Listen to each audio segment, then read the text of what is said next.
여러분 안녕하십니까? 정부가 서울 그리고 과천, 성남, 하남, 광명 등 경기도에 4개 시만 남기고 전국 모든 지역을 부동산 규제 지역에서 풀었습니다. 주택담보대출도 지금보다 더 받을 수 있도록 했습니다. 집값이 뚝뚝 떨어지고 거래도 절벽에 부딪히자 정부가 규제 완화에 나선 겁니다. 먼저 이재욱 기자입니다. 김포 한강 신도시 2019년만 해도 3억 원에 거래되던 아파트가 작년 봄에 5억 원을 넘었습니다. 집값이 뛰자 정부는 이곳을 조정 대상 지역으로 지정했습니다. 하지만 지금은 거래가 실종됐습니다. 1,100세대를 넘는 이 단지 역시 지난 7월 이후 4개월간 거래가 뚝 끊겼습니다. 공인중개사들은 일이 끊겼습니다. 지난달에 아무것도 못했는데요. 진짜요. 그럼 그냥 말 그대로 개점효. 거의 예. 올해 들어 9월까지 전국 주택매매 거래량은 1년 전에 비해 반토막이 났습니다. 수도권은 더 줄었습니다. 거래 절벽입니다. 9월 말 현재 전국 미분양 주택은 4만 1,600가구, 불과 한 달 만에 8,800가구나 늘어났습니다. 정부는 결국 규제 지역을 대거 해제하기로 했습니다. 다음 주 월요일부터 수원, 안양이 투기과열지구에서 빠지고 인천, 고양, 김포, 세종이 조정 대상 지역에서 빠집니다. 서울과 과천, 성남, 하남, 광명만 투기 과열지구로 남게 됩니다. 과거 과다하게 상승했던 주택 가격의 일정 부분 하향 조정은 불가피하나 최근에 가파른 금리 인상 추세와 결합한 급격한 시장 냉각 가능성은 경계해야 할 것입니다. 규제 지역에서 풀리면 분양권 전매가 가능해지고 주택담보대출 문턱도 낮아집니다. 내년부터 시행될 예정이던 대출 규제 완화도 다음 달로 앞당기기로 했습니다. 12월 1일부터 무주택자와 이사 예정 1주택자는 이제 집값의 절반까지 주택담보대출을 받을 수 있고 서울 강남권에서 15억 원 넘는 아파트를 살 때도 대출을 받을 수 있습니다. 정부는 건설사들의 자금난을 덜어주기 위해 미분양 사업장에 대해 대출받을 수 있도록 5조 원 규모의 PF 대출 보증 상품도 새로 만들기로 했습니다. MBC 뉴스 이재욱입니다. 국책연구기관인 KDI가 내년 우리나라 경제 성장률을 1.8%로 전망했습니다. 내년엔 2% 성장도 어렵다는 뜻인데 정부나 한국은행의 전망보다 낮은 수치입니다. 전 세계 경기 침체 우려가 커지면서 올해보다 수출 증가폭도 줄고 내수도 위축될 거라고 본 겁니다. 김아영 기자입니다. 한국개발연구원 KDI가 2023년 한국의 경제 성장률을 1.8%로 전망했습니다. 5월 발표 때보다 0.5%포인트 낮췄습니다. 경제 성장률이 2%에도 미치지 못한 건 역사적으로 몇 번 안 됩니다. 코로나가 덮친 첫 해였던 2020년 마이너스 0.7%, 글로벌 금융위기 때인 2009년 0.8%, IMF 외환 위기 때인 1998년 마이너스 5.1%, 그리고 2차 오일 쇼크 때인 1980년 마이너스 1.6%였습니다. 전망치를 1%대로 낮춘 건 우선 세계적인 경기 침체 우려 때문입니다. 내년 수출 증가율이 1.6%밖에 안 될 것으로 예측됐습니다. 올해 예상치가 4.3%로 예상되니까 3분의 1 수준입니다. 내수도 신통치 않습니다. 설비 투자는 반도체 경기 둔화 때문에, 건설 투자는 주택시장 부진과 자금난 때문에 각각 0%대 증가율이 예상됐습니다. 한국의 잠재 성장률이 대략 한 2% 내외라면 한 1.8%는 그보다 하회하는, 그래서 내년에는 경기 둔화 국면이다, 이렇게 저희가 진단을 했습니다.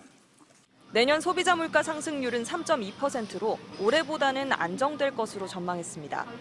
KDI는 지금처럼 가파르게 금리를 올리면 내수가 더 빨리 위축될 수 있다고 경고했습니다.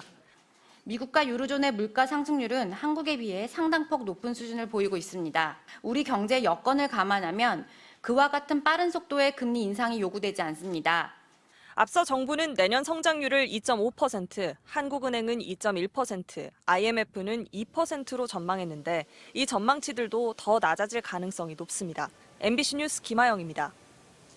더불어민주당 정진상 정무조정실장의 자택과 사무실 등을 압수수색한 검찰이 정 실장에게 검찰에 나와서 조사를 받으라고 통보했습니다. 체포영장이 기각됐기 때문인데 정 실장은 다음 주 초에 검찰에 나가겠다고 했고 오늘 입장문을 통해 검찰 주장은 허구라고 강하게 반박했습니다. 손구민 기자의 보도입니다.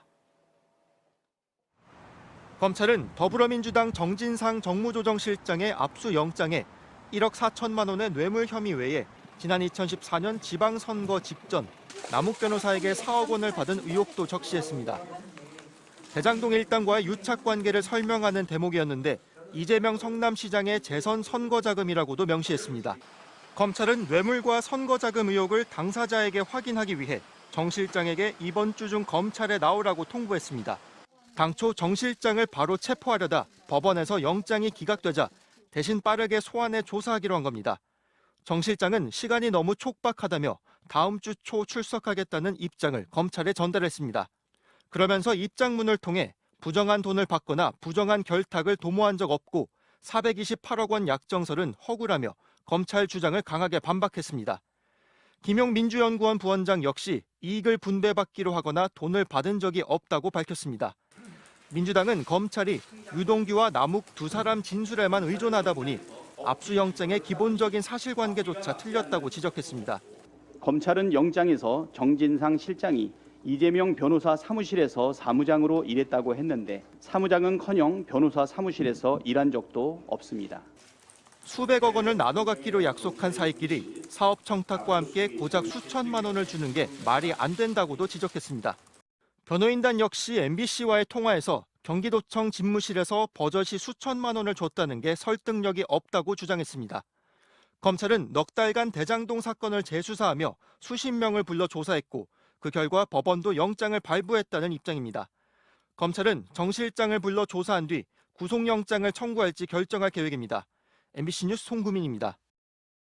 다음 소식 전해드리겠습니다. 윤석열 대통령이 내일부터 4박 6일의 일정으로 취임 이후 처음으로 동남아시아 순방을 떠날 예정입니다. 아세안 관련 정상회의, G20 정상회의에 참석하는데 13일에는 한미일 정상회담도 열릴 전망입니다. 이정은 기자가 전해드리겠습니다. 오늘 아침 용산 대통령실. 12구 참사로 잠정 중단됐던 윤석열 대통령의 출근길 약식 문답이 해외 순방 출국을 하루 앞두고 재개됐습니다. 윤 대통령은 먼저 내일부터 4박 6일간 캄보디아와 인도네시아를 방문해 아세안 정상회의와 G20 정상회의에 잇따라 참석한다고 직접 설명했습니다. 우리 기업들의 이런 경제 활동을 든든하게 뒷받침해주기 위해서 이 회의에 참석이 불가피한 것으로 판단을 하게 됐고 참사 이후 아직 유가족과 국민이 슬픔에 힘들어하지만 경제적 중요성을 고려해 순방을 결정했다는 설명입니다. 그러면서 이번 정상회의 참석을 계기로 캄보디아 현지에서 조 바이든 미국 대통령, 기시다 후미오 일본 총리와의 한미일 3개국 정상회담이 열릴 거라 예고했습니다. 지난 6월 말 스페인 마드리드에서 나토 정상회의 참석을 계기로 한미일 정상회담이 열린 지 약 5개월 만입니다. 이런 다자 회의에서 또 중요한 양자 회담들이 여러 가지가 있습니다. 먼저 한미일 정상회담은 확정이 됐고 최근 북한의 무력행동 양상이 다양해진 동시에 간격이 짧아졌고 7차 핵실험 준비 동향도 관측되고 있는 만큼 세 나라 정상들은 북한에 대한 억제력 강화 방안을 논의할 것으로 보입니다.